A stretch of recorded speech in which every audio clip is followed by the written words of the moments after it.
Hi guys. Okay, so today we're talking about bone broth and how to make bone broth, because this is like one of the huge things that everybody thinks is so hard and so they don't make it. I have a blog post that I will put a link to in this post that tells all the wonderful benefits of bone broth and why we talk about it all the time and why it's such an integral part of your health and wellness. But for now, I'm just going to show you how to make it with the Instant Pot, and I am about to blow your mind with simplicity.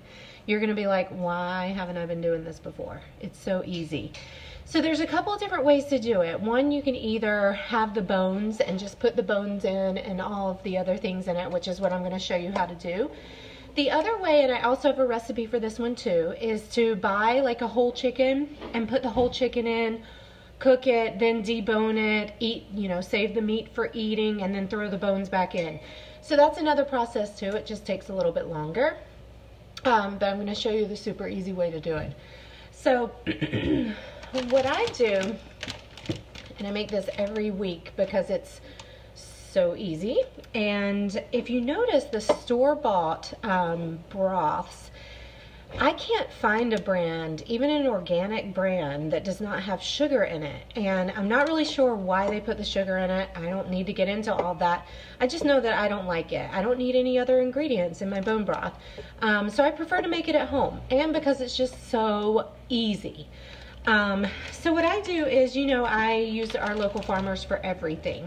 So we get all of our meats from our local farmers. I meet the farmers in the off season, or I see them at the farmers markets during the summer or the spring. And I get all of our meats from them, and I also ask them if I can buy bones. So any farmer is probably going to be willing, any meat farmer is probably going to be willing to sell you bones. So we get bones from a cow. It's only a few dollars for like a 5-pound bag. So we just keep them in our freezer downstairs with all of the bulk meat that we buy as well. The other option is to purchase like a quarter cow or a half cow, and we do that sometimes too. And when you do that, you can tell them specifically like what organs you might like, and the bones obviously too. So there's lots of options there. So we get bones. So what I'm going to do is just take some of the bones that we get, and I'm going to put it in here. Now the more bones you put in your pot, the more gelatinous it's going to be and the more nutrient dense it's going to be, right? So I like to fill it up at least halfway with bones, usually more like 3/4 of the way. So we're going to put bones in there. I like to put onions. Okay, notice I'm keeping the peeling on. I cut the onion in half or in quarters if it's a bigger one. I keep the peeling on just because that's where a lot of the nutrients are as well. So rinse it off. Hopefully you're buying organic and you know where it comes from, so you know if you can trust the dirt or not. Rinse it off, throw it on in the pot. Herbs are always good to give it a little additional flavor. I'm using cilantro this time. I just put a whole bunch in there, or anything that you have left over you want to throw in there. Throw that. I'm going to put some garlic cloves, and again, it's the whole garlic thing, right? So I'm just going to kind of break it apart a little bit. I'm going to throw the cloves in there. Hang on, I'm going to get a carrot real quick.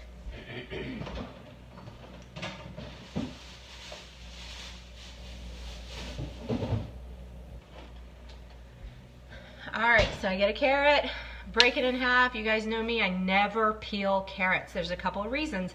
One is because, again, you're getting a lot of the nutrients from the peeling. Why do you want to peel that off?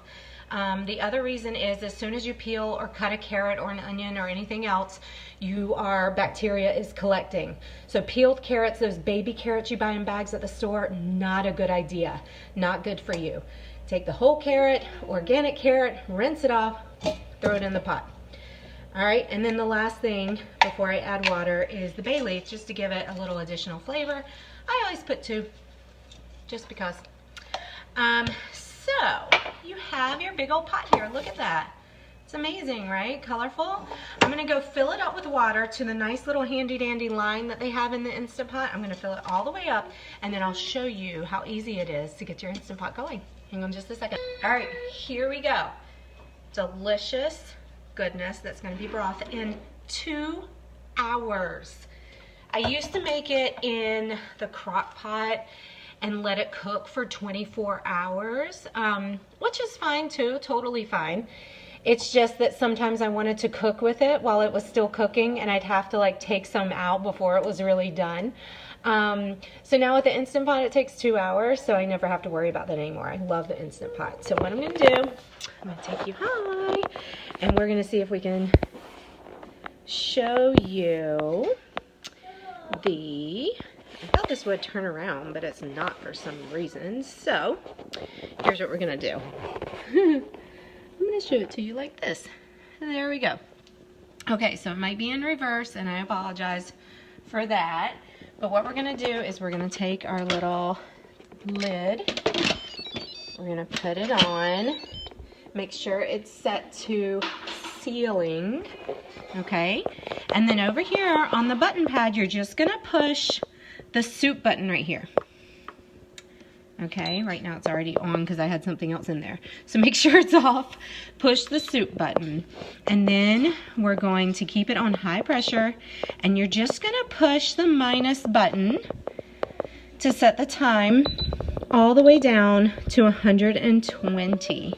And then it's just gonna start on its own. You're gonna hear it beep, and then it'll beep to let you know when it's done, and then you can just let it release on its own, and then you have your broth. The broth is all done. You can, after 2 hours, and then we like to drink it, sometimes we'll just drink it plain, or more often I'll put it in anything that I'm cooking. So like the shredded chicken that I told you about, the stews. Right now I have a roast with vegetables with tons of broth in it. Hamburger meat, sometimes I'll just throw like a pound or two of hamburger meat in the Instant Pot with some broth, and that will feed us for a day or two if I don't feel like really making anything elaborate. So there's lots of options, but eat your bone broth. I'll put the little my little blog post on it, so you'll get to read up on all the healthy benefits of it. Hope that was helpful. Bye.